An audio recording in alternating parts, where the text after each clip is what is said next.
press the bell icon on the YouTube app and never miss another update. We'll continue with transgenic animals. Introducing the gene from other source into an animal, the concept is called as transfection. Transfection.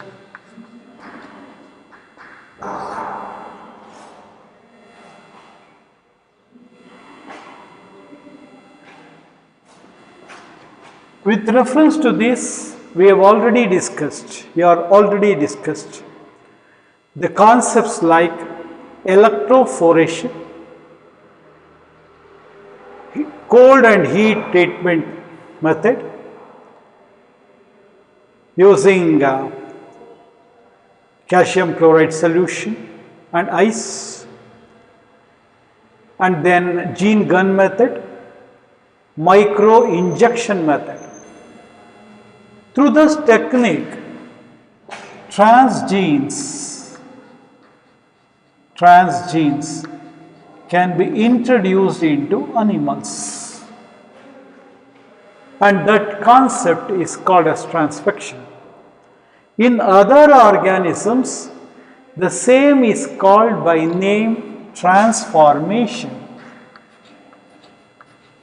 In other, it is what we call it as transformation.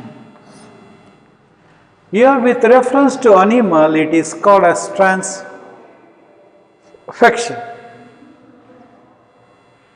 And by this, several animals have been developed as transgenic animals, like mice,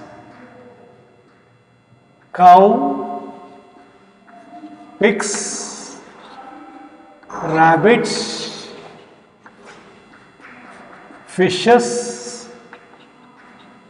etc. Out of all these, more than 95% of the animals that have been developed are mice. What is the purpose of developing these transgenic animals? And we will look onto this concept. Number one, for studying normal physiology and development, transgenic animals are to be developed to study normal physiology and development. Especially, they are specifically developed to study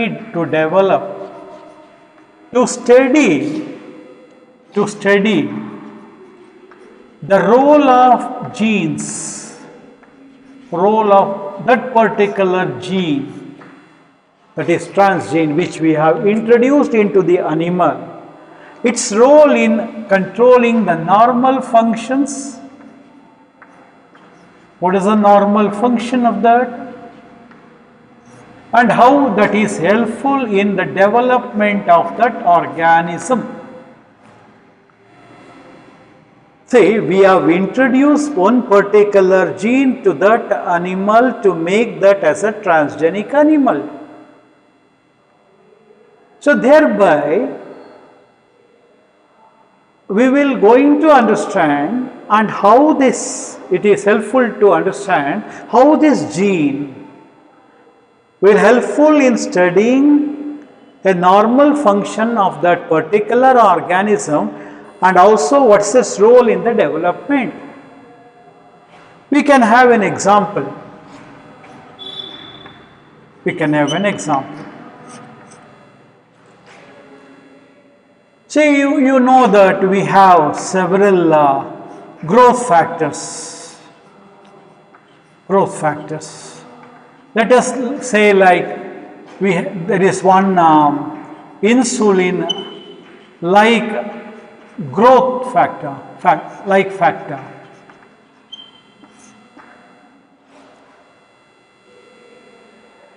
And what they will do is they introduce a gene from other species to an organism. They will introduce the gene from other species, which will control or inhibit this insulin-like factor. So the scientists what exactly do is they will introduce a gene from other species into that organism to control the factor of that organism, and they will go to study its effect.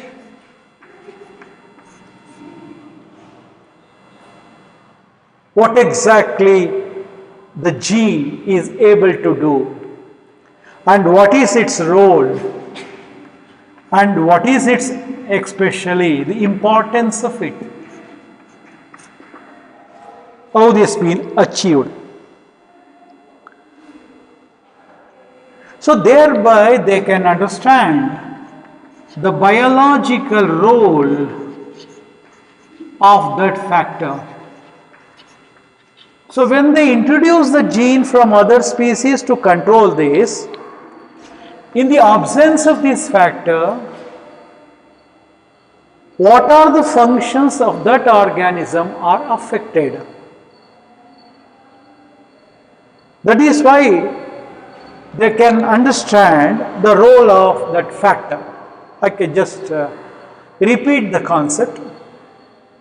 We are now discussing about the role of transgenic animals in understanding the normal physiology and development. And specifically these transgenic animals have developed to study the role of a gene that regulate the normal functioning and the development. With reference to that, the scientists are able to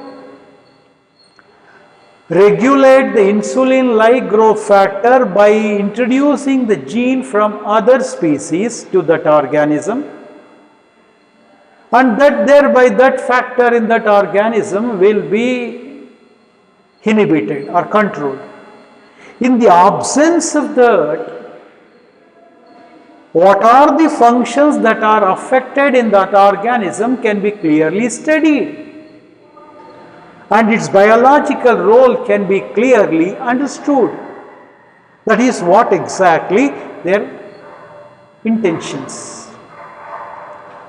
Second concept regarding this role of transgenic animals.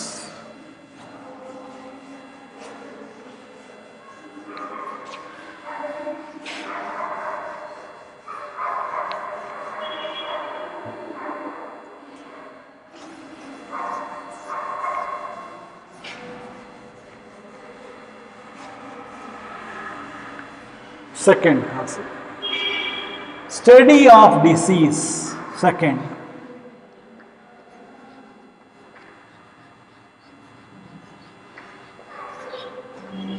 transgenic animals are helpful to study regarding a disease.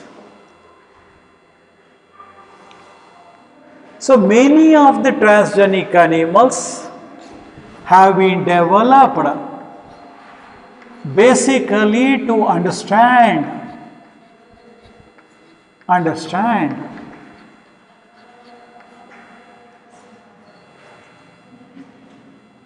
the disease, several disease, especially several disease which are contributed by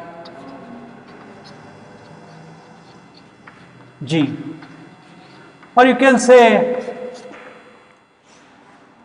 transgenic animals have been developed to know about gene contribution regarding the disease. What is the role a particular gene can do to a particular disease? Likewise, they have made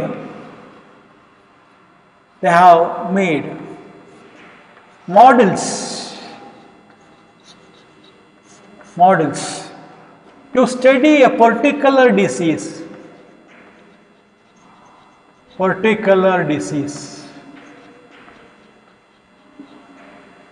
See, transgenic animals have been created as a models for studying a particular disease. They have created models for studying the cancer, cystic fibrosis,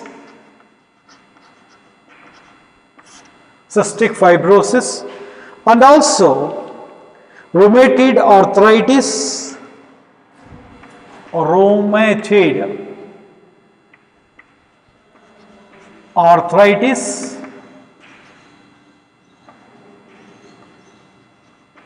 and also the diseases like Alzheimer's.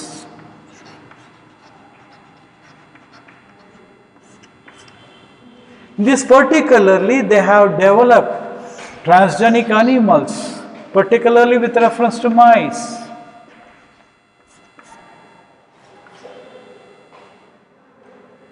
So they have created especially the transgenic mice for the model for cancer, model for cystic fibrosis, rheumatoid arthritis and Alzheimer's. And also you know that this will help us to study about the treatment, study about the new treatment, you can say. See, scientists have discovered some drug for a disease. That drug cannot be directly given to the humans. Before it is given to the humans, it has to be tried on these transgenic animals. What they do? They create an animal with a disease as a model, and then they are going to vary the concentration of that drug testing basically on this. If they found out it is viable after several study in batches, and then they can try on experimental, the persons who will be volunteered for using that in a controlled condition, then they can go for to give to the normal human beings. This is what exactly will be the help of transgenic animals. So you know that transgenic animals are having the genes from other source. So thereby here the mice will have a gene to get, you know, that the cancers or cystic fibrosis or rheumatoid arthritis or Alzheimer's. Then they will be treated with a new treatment, varying the concentration of the drug in the course of time. This is another one. Next concept, what is the role of this transgenic animals to study about the biological products Third one, study about the biological products. See, first one, what we have discussed is transgenic animals' role in normal physiology and development. Second one is a study of a disease. Third one is biological products. Several diseases, for the treatment of several diseases in humans, require certain biological products. So, for the treatment of several diseases in humans require biological products. So, these biological products are too expensive to be produced. And then what can be done? The gene for those biological products can be passed on to transgenic animal, and from the transgenic animals you can get the biological products. So I just repeat the concept. We are right now discussing the role of transgenic animals in producing the biological products. Several diseases in humans require biological products for the treatment. A disease treatment a biological product ಬೇಕು. But to produce that biological product, it is too expensive. Globally, if you want to produce it, it is too expensive. But the gene for the biological product can be passed on to transgenic animals. From the transgenic animals, we can get the biological product. That is the procedure. There is one like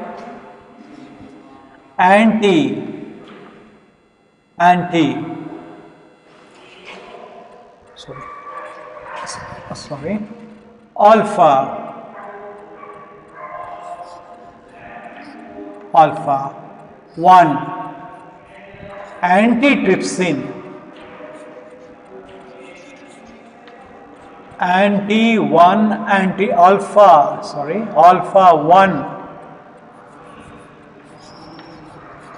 alpha 1 antitrypsin.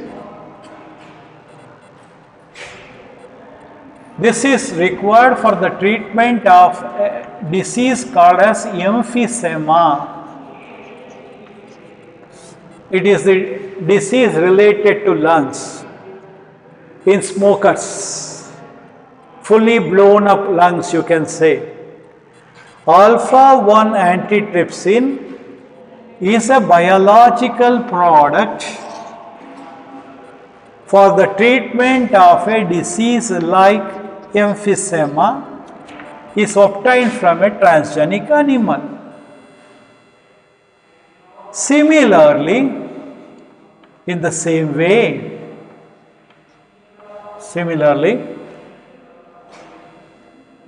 the biological products for diseases like phenylketonuria, which can be abbreviated as PKU, and also for the disease like cystic fibrosis. For these two diseases,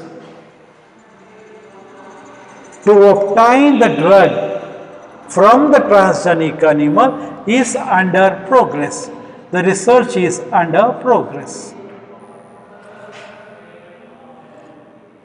And in the year 1997, in the year 1997, the first transgenic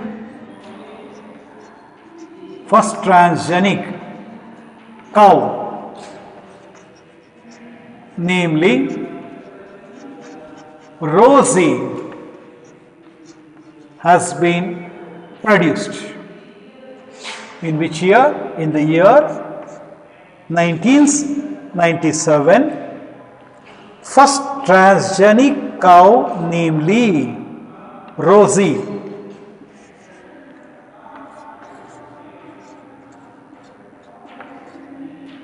has been produced. This Rosie cow produces human lacto-albumin. Human lacto-albumin, a protein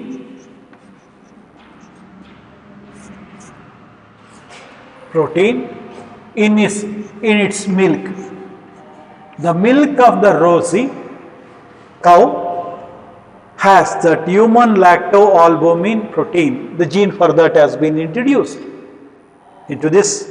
It produces around 2.4 grams of this lacto-albumin per liter of milk.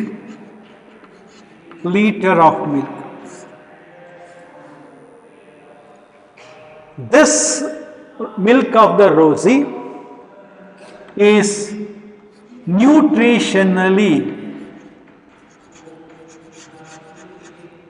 well balanced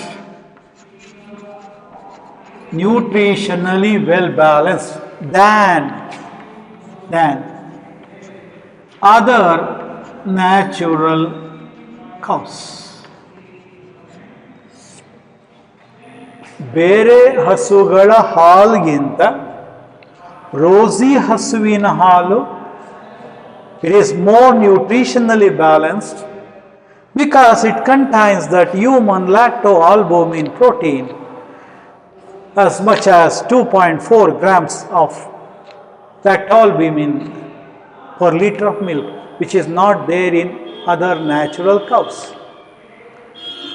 This is how the scientists are. I just repeat this once again. We are discussing about the role of transgenic animals in producing the biological products for treating several human diseases. Several biological products are required like this, antitrypsin, lacto-albumin, like this. And produce those biological products in a lab is too expensive. And thereby what they have done, they have introduced these genes responsible for these biological products into transgenic animals. And from those transgenic animals, they are getting that biological product. That is the best way. One such biological product name is alpha-1 antitrypsin. This is helpful to cure a disease like emphysema. Emphysema is a disease related to lungs. Then, we especially have studied in earlier classes that about phenylketonuria and cystic fibrosis. So, they are related to genetical diseases, and particularly the attempts are now made to produce the biological products using transgenic animals for the diseases like these two, phenylketonuria and cystic fibrosis. Then we discussed that in the year 1997, a very first transgenic cow, namely Rosie, R-O-S-I-E, Rosie, has been produced, created. And the milk of the Rosie is nutritionally well balanced than other natural cows, milk of the cows. In what way? The milk of the Rosie contains human alpha lactalbumin of the around amount of 2.4 grams per liter.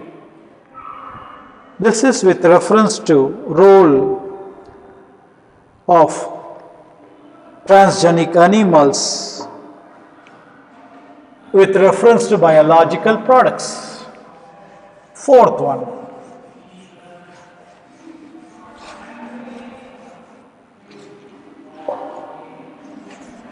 Fourth, vaccine safety.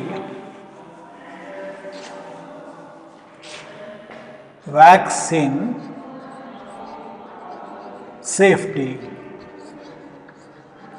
I think now all of us are waiting for the COVID vaccine. Okay, that is why we are away in house and where we are teaching in an empty classroom. Vaccine safety. Especially transgenic mice. Transgenic mice will be developed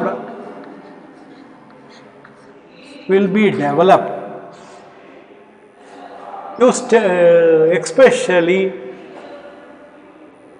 and then the vaccine that are developed will be injected to this in various intervals, in various concentration to study the effect.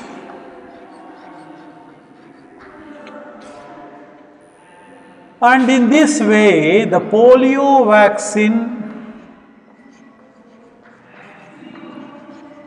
has been successfully injected to this, and the effects are studied, and you know that they are introduced to the humans. If these transgenic mice are tested successfully, this can avoid testing on monkeys. You know that earlier the vaccines in batches were injected to monkeys to study the safety.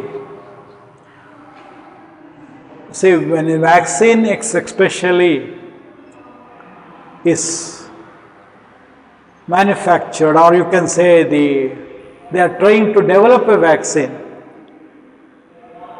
in that course only they cannot try on humans because it is too dangerous.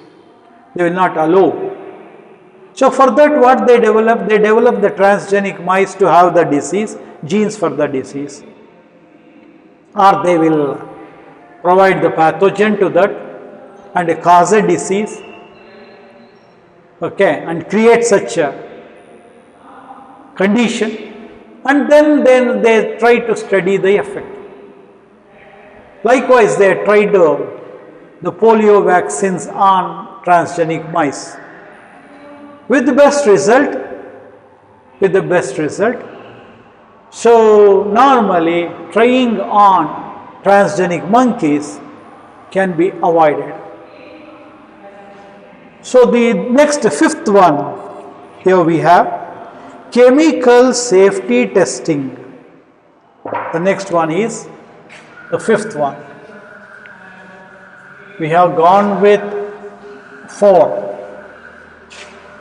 One, normal physiology and development. Second one, study of diseases. third one biological products, the fourth one vaccine safety, the fifth one chemical safety testing. Chemical safety testing. Whenever you are studying, you come across 5 headings. 5 headings. Then naturally you have to think that this can be made into 5 marks question. While studying, if you are able to focus on any 3 points, it can be a 3 marks question. And even especially the same thing can be asked for 1 mark also. A question can be made into 1 mark, 2 mark, 3 mark and even 5 marks. This holds that. Well, coming on to this can also be known as toxicity testing of drugs. Toxicity testing of drugs. Particularly,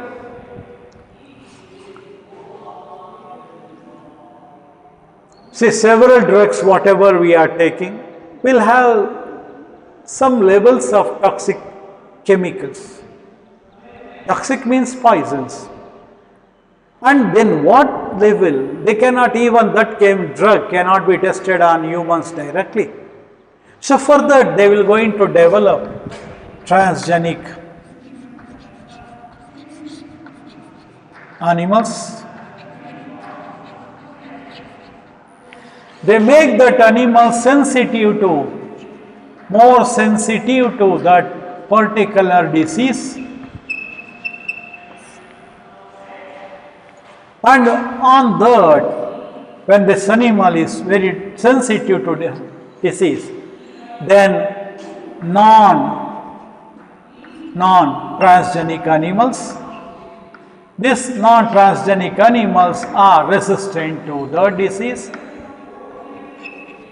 So they will drug this animal, means they vary the concentration of the drug and in intervals. And what is the effect of the drug on that particular transgenic animal, they are going to study. And then basing on that,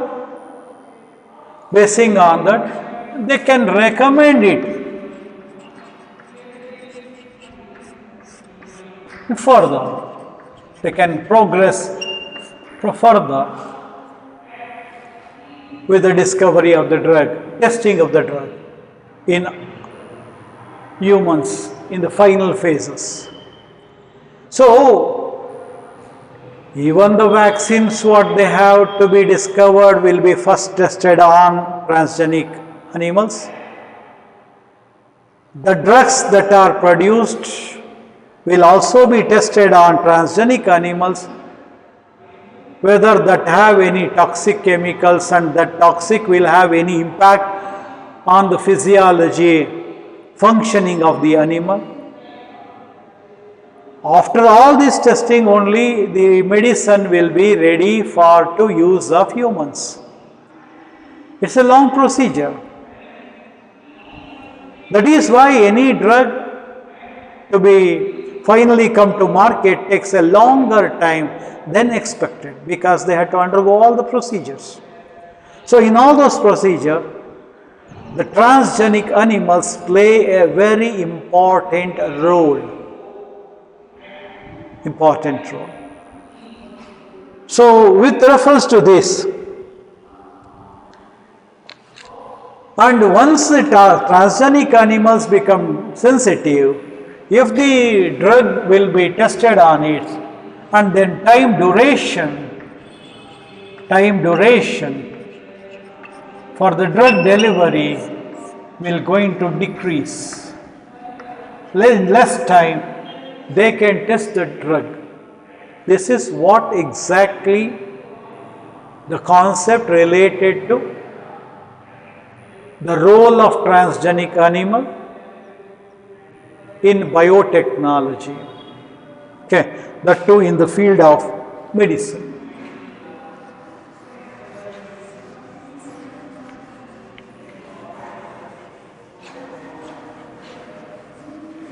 Now, ethical issues.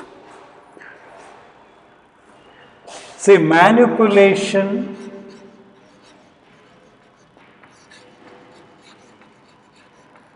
of living organisms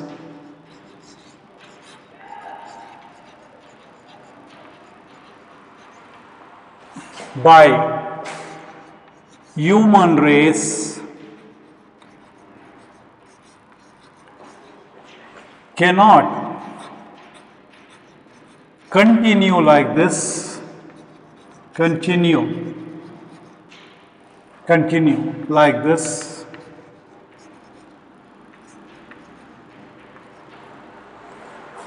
without regulation.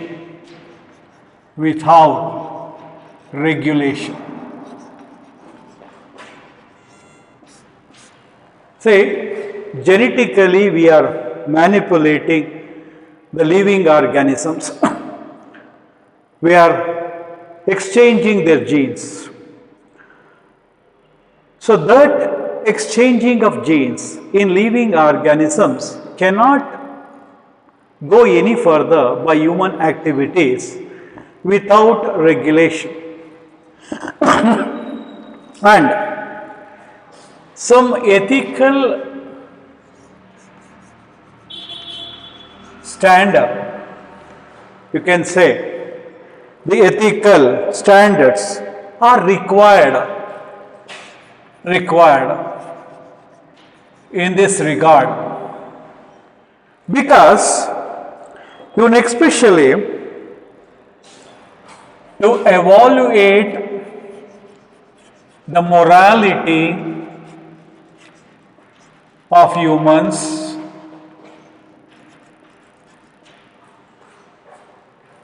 so this may result in harming or benefiting the organisms.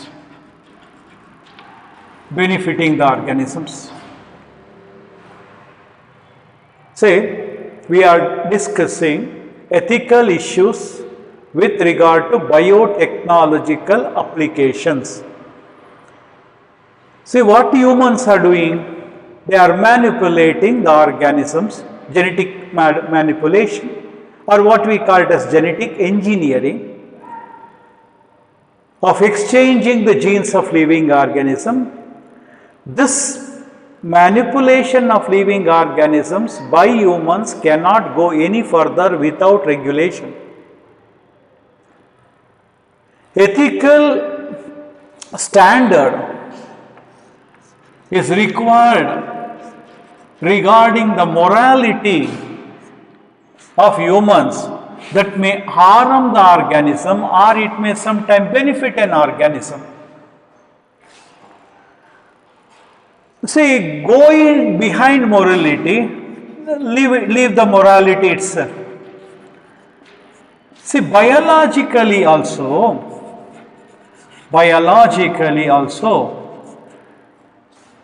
the genetically modified organisms, that is what we call as the GMOs, when these are introduced into the natural environment,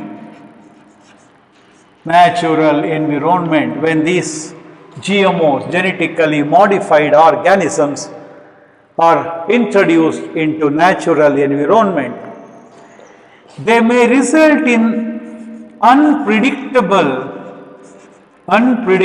ನಿಮಗೆ ಊಹೆ ಮಾಡ್ಕೊಳ್ಳೋಕೆ ಸಾಧ್ಯನೇ ಇಲ್ಲ, unpredictable results. sometime it may benefit, sometime it is very dangerous. It may be harmful to the living world only. That is what exactly. Taking that into an account, the Indian government, the government of India set up one organization which is named as GEAC. GEAC. That is nothing but Genetic Engineering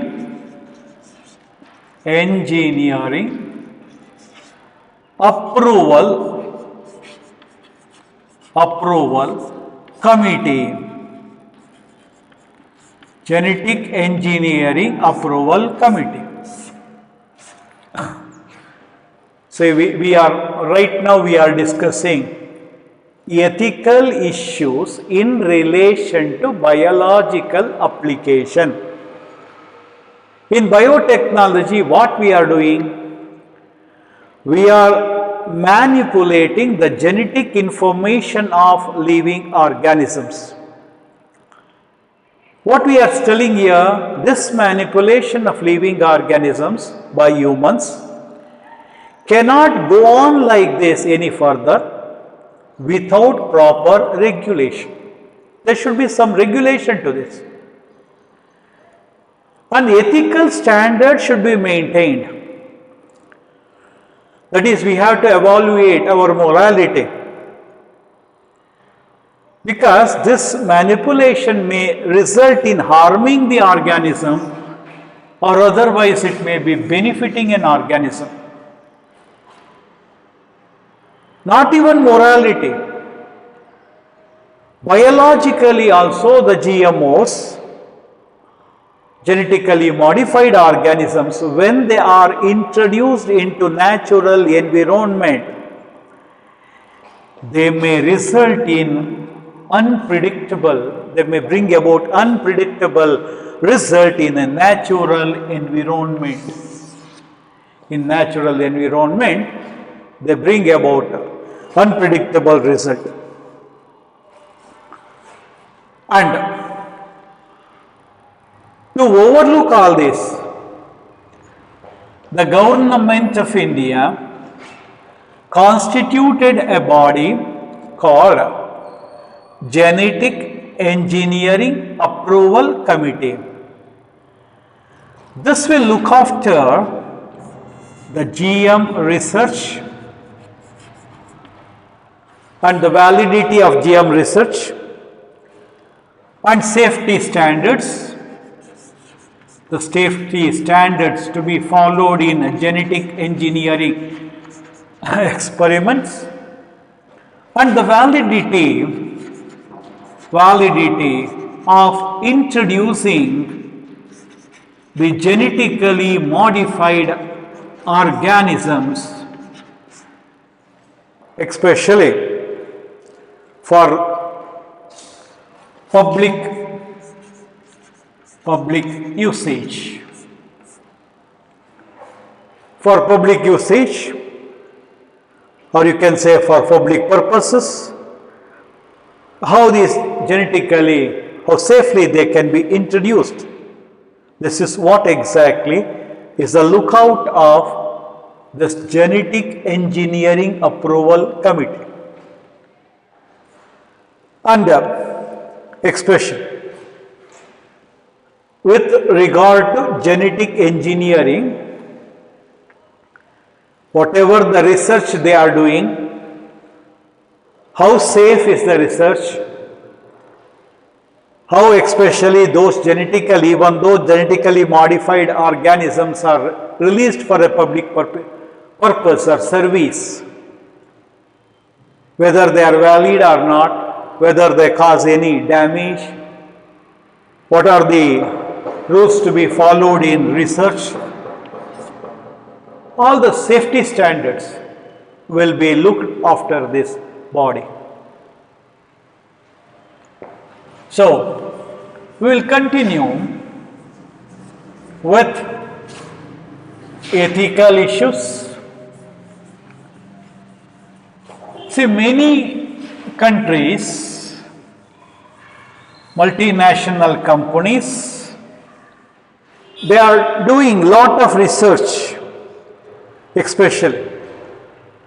You know that the modified organisms are used as food or medicine in public service, in public services. These GMOs are used for the purpose of food and also medicine. And the people are concerned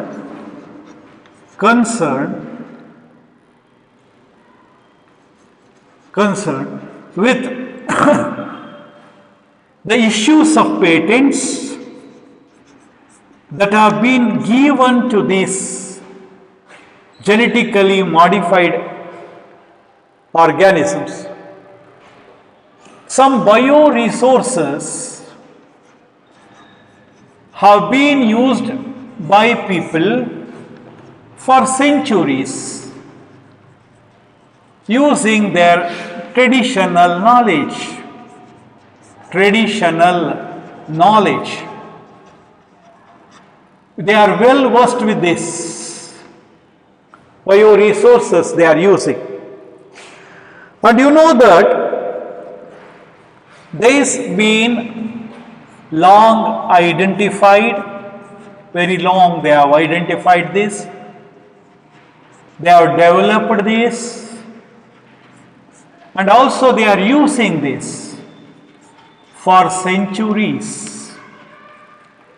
All of a sudden, these bioresources have been patented. The bioresources in several countries which have been their traditional knowledge, which have been long identified, long developed, they are using it for centuries. Now they are patented. This is angering the people. The people are very angered towards this particular development.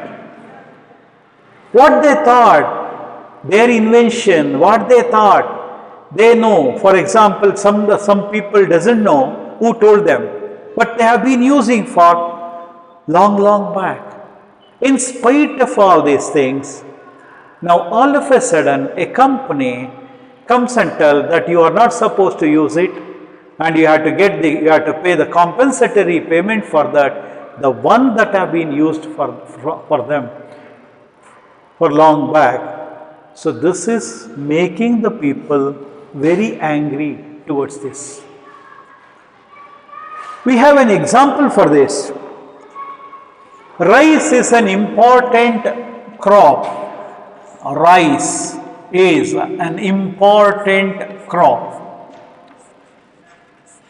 in agricultural history of Asia. It dates back several centuries.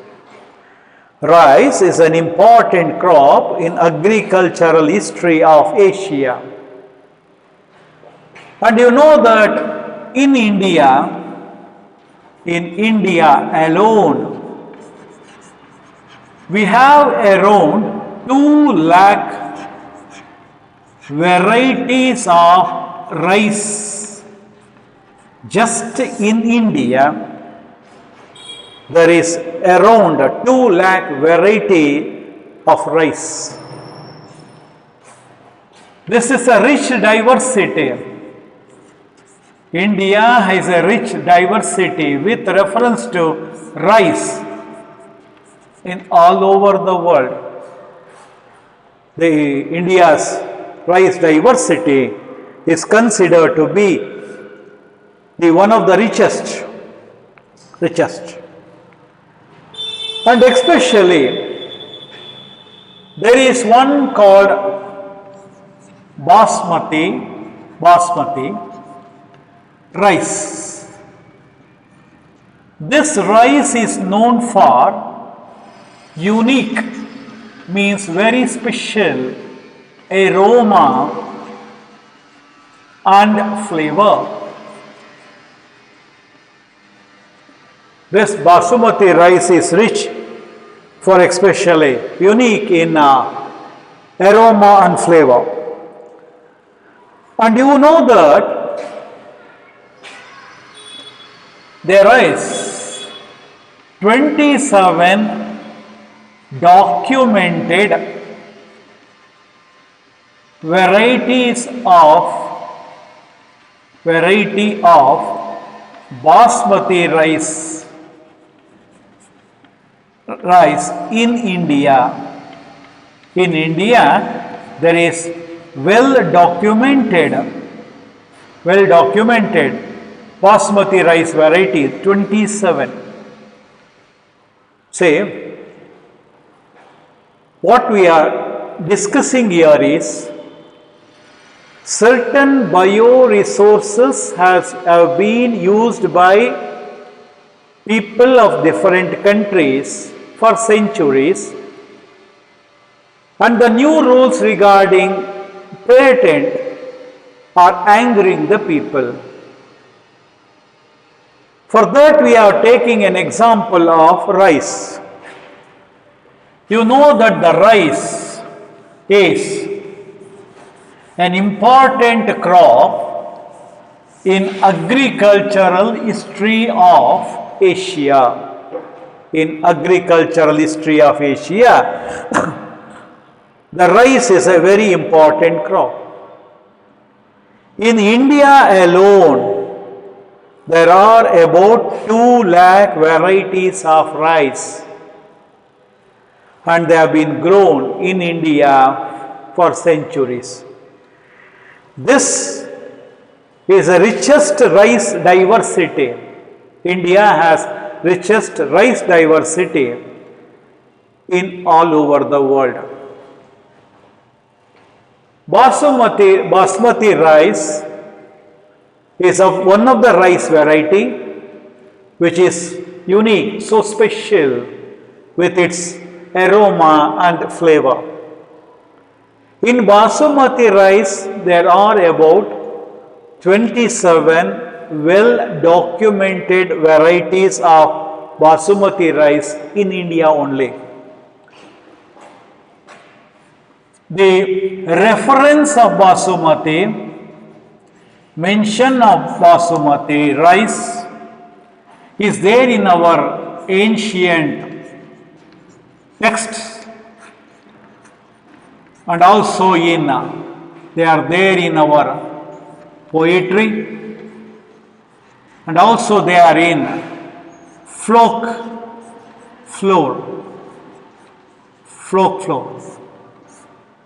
The mentioning of this basmati rice is seen in many of the ancient texts in India. They are there in the reference in the poetry songs. Folklore, Janapada, the one especially. Without an author, people will be reciting some poem, something to say, folklore all through. Even in the folklore, there is a reference to basmati rice. And so basmati rice is grown in India for centuries. It is grown in India for centuries. In the year 1997, a US company got a patent for new basmati variety of rice, from US Patent and Trademark Office. Trademark Office. So this awarded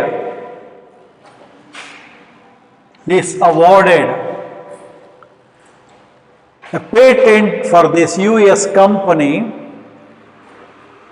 for new basmati rice variety, and using this patent, this particular company, US company, can now sell this basmati rice variety, new basmati rice, in US and abroad, all over the world. And this new basmati rice variety is obtained from a cross between an Indian variety of basmati, Indian farmer variety of basmati is crossed with semi-dwarf rice variety, and due to this cross, a new basmati rice variety was obtained. According to them, this is what their invention. They say that they are invented it. And this company now say, and now they have the right over this. I just repeat. In India, how many well documented varieties of rice, basmati rice are there? 27. They are known for what? They are known for unique aroma and flavor. How you know that the basmati rice was grown in India for centuries? We can know that even there is reference to basmati rice, the name, in ancient texts and also in poetry and folklore. And in which year new basmati rice variety got a patent? In the year 1997. Company from which country? American company, US company. From which authority it got? It got from US Patent and Trademark Office. The patent was awarded to which? A new basmati rice variety. With that patent, what they are able to do? They are able to sell this basmati variety, rice variety, and in US and abroad, even in India. And we cannot develop it, or we cannot do research on this. And this rice variety, basmati rice variety, was developed from which cross? A cross between Indian farmer basmati rice variety when crossed with semi-dwarf variety of rice. And they say that new basmati rice variety is their invention, and they have a right over this. That is what exactly. And now, this is not only the end. You know that in India, we are using certain herbal medicines. Some plants are in use in herbal medicine over long period of time. And you know that we know the importance of neem, bevingida, and turmeric, harishina. So these medicinal property of both these are known, and we refer them as herbal medicine. And now those companies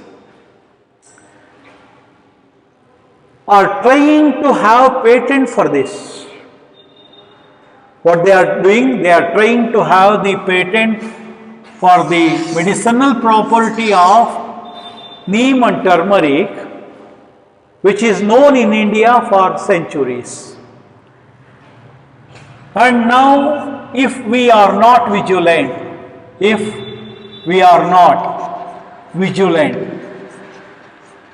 jagrutaragadidare, and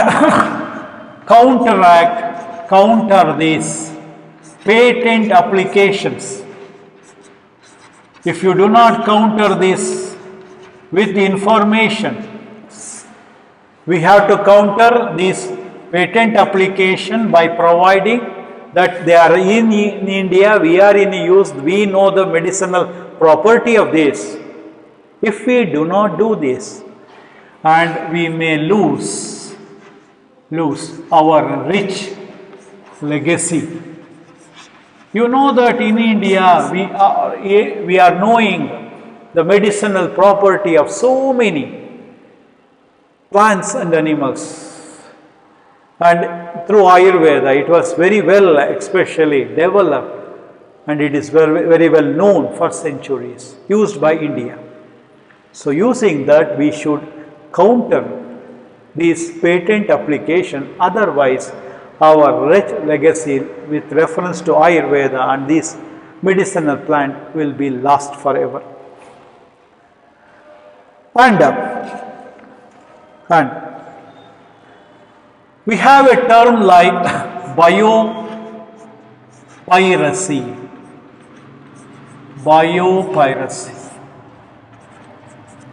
This is use of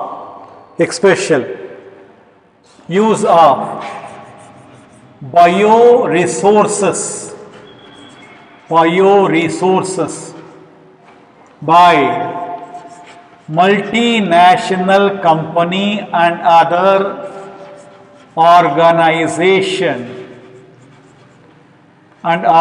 organization particularly without proper authorization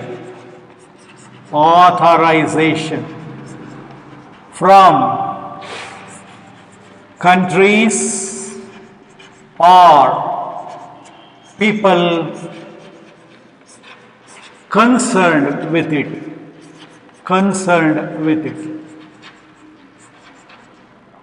and without proper compensatory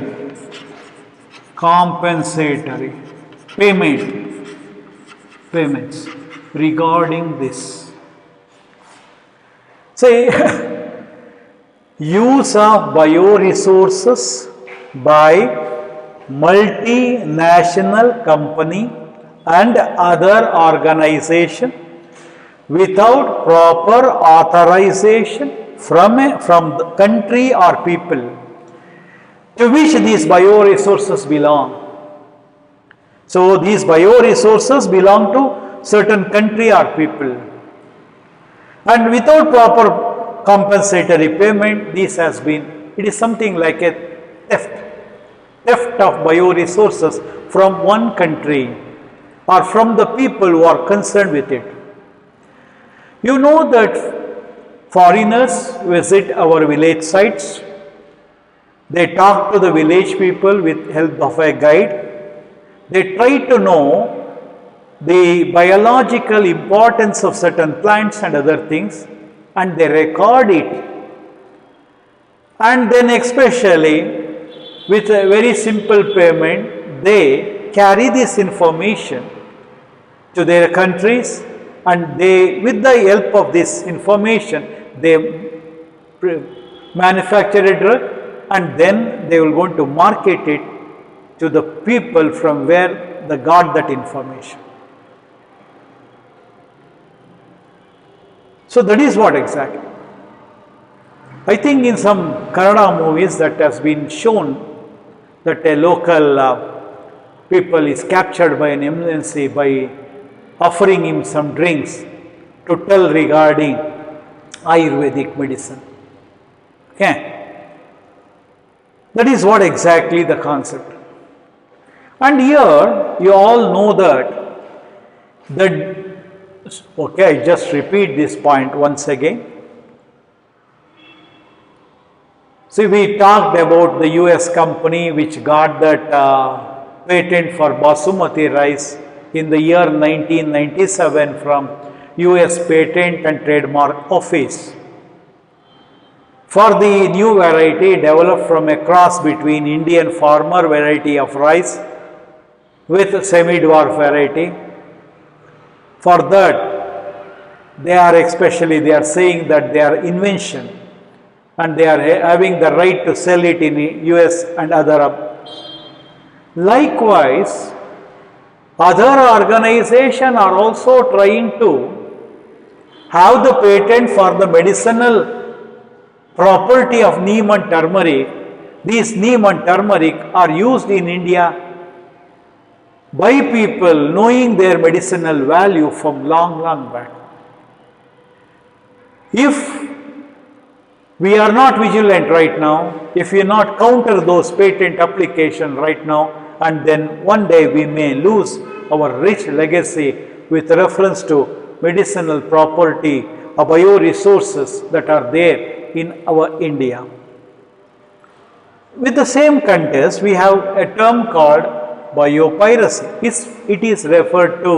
Term refers to use of bioresources by multinational company, MNC and other organization without proper authorization. A country, if it is giving away the bioresources, it should authorize. Or if people or from the people who are concerned without a proper compensatory payment. And with reference to the same, you know that we have countries like developed country and developing country. We have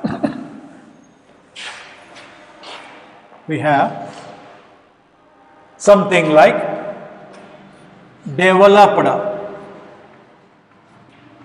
country, and then another one is developing country. See, India comes under that, US comes under this. Developed country are rich financially. They have lots of money. Economically, they are very rich. But they are poor in biodiversity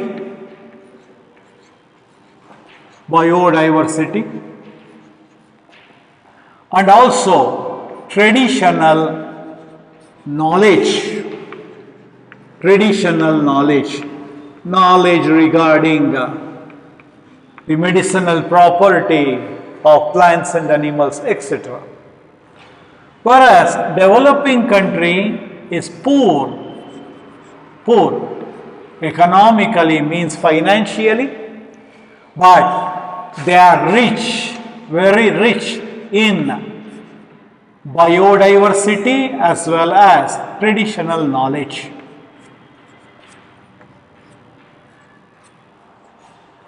They are rich in biodiversity. So this is the difference. In this case, who will be the thief? Developed country. From where they are especially stealing? From a developing country. What they are stealing? They are stealing the information regarding the traditional knowledge, because they are rich in traditional language that has been stolen from this. Sometimes without compensation, sometimes they are paying very less compensation. And the information is too good, You know that when they get this information regarding traditional language, they can save time and also they can save money and they can make more profit. In this regard, these are the losers. That is why these countries are now framing the laws to counteract this theft, or what we call it as biopiracy. And you know that the Indian Parliament regarding this particular theft, they bought a second amendment for the patent bill, new patent bill. The new patent bill, especially, or you call that as Indian patent bill. So, second amendment for this. So, this particular one looks after the patent terms. What are the patent terms? Emergency provisions and development initiatives. So this, the second amendment for the Indian patent bill, will be with reference to patent terms, the emergency provisions and development initiatives. So I just go through with it once again. When we are classifying the countries, we will classify the country basing on the economic standards like developed country and developing country. An example for developed country, you can say Australia, America, England, etc. Developing countries are Brazil, India, etc., the poor countries. But the developed country, they are rich economically, that is financially, they are very rich. But when it comes to biodiversity and traditional knowledge regarding the bioresources, they are very poor. Whereas the developing country, financially they may be poor, but they have rich in biodiversity and traditional knowledge. The exploitation here comes from the developed country over developing country. They are exploiting the bioresources information, that is traditional knowledge information regarding bioresources. Using that, they are going to develop, especially benefit from bioresources, which saves them time, money, and they can make lot of profit. And sufferers will be the developing country. So normally, sometimes they may pay compensation, but compensation is not adequate. It is inadequate. So taking all this into account, the developing countries are now framing the laws to counteract the biopiracy which is being doing by this country. In the same line, to have the check on that, the Indian Parliament brought a second amendment for Indian Patent Bill regarding patent terms, emergency provisions and development initiatives. This is with reference to biotechnological applications.